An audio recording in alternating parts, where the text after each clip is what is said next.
Plus News, and today's topic is World War I. First, we're going to talk about food and supplies with Farah.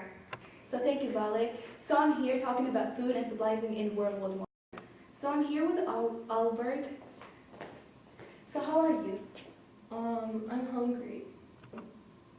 Why are you hungry? Well, the captain doesn't really give us a lot of food since he believes most of us are going to die anyways and doesn't want us to save the food for us. So where's all the food going? Well, we know all the people back home at Germany are giving us the food for the war. And there's a lot of people to feed, so your food is in good hands. It's just that there's not many of us who can get the food. So what about the splicing? Well, as far as necessities, we don't really get enough socks, and a lot of us end up getting trench foot because we don't have a lot of socks or boots. So like as far as necessities go, we're not really well off. But with weapons, Germany has very good military, so we are always protected by our weapons. And yeah. Thank you, Farah. Now we're talking about horses with Sophia. Hello, I'm Sophia Sanders, and today we're interviewing a soldier to tell us about what part horses took in the war.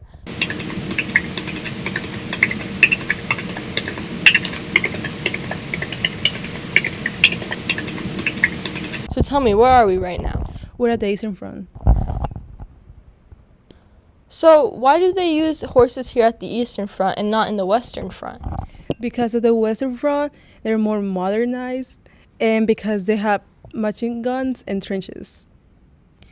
Because in the Eastern Front, we're not as modernized, and we can still use horses. How do you guys use horses here on the Eastern Front? We use horses to transport materials to the front and to attack enemies. As you can see, the horses are being fed well by all the food and supplies given to us by the people back home. And as you can see, this black horse is very strong.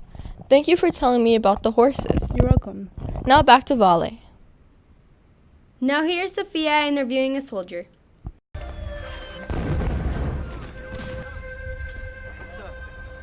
Sir, this way. One more, come on.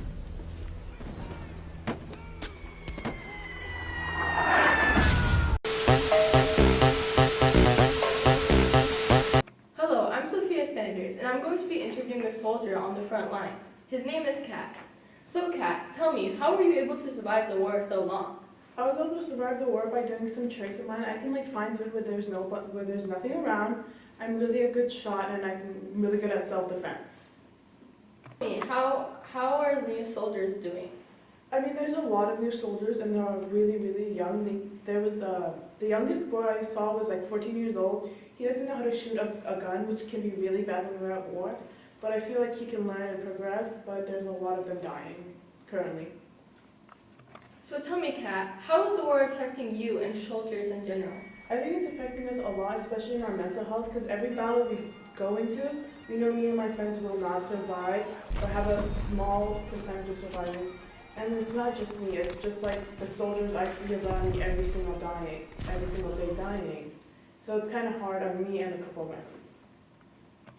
So what was the best experience you've had in the war so far? The best experience was probably getting to know each other, because we know we're going to die at any time, so we try to get close, and we view each other as brothers. There's barely any fights disputes between us, me and another soldier.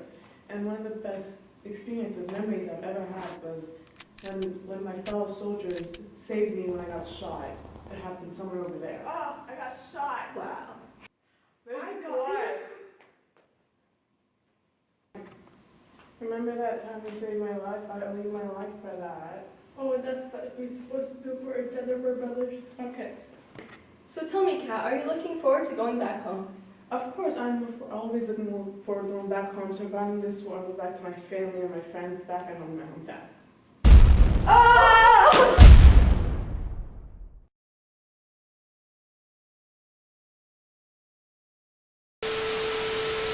Hope you enjoyed looking at Plus News. War brings out the best in people as it can bring people closer together.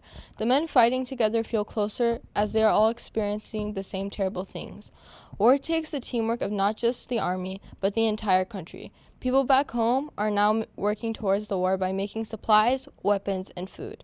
War also gave women in some parts of the world a sense of pride as they were no longer working in the kitchen but helping contribute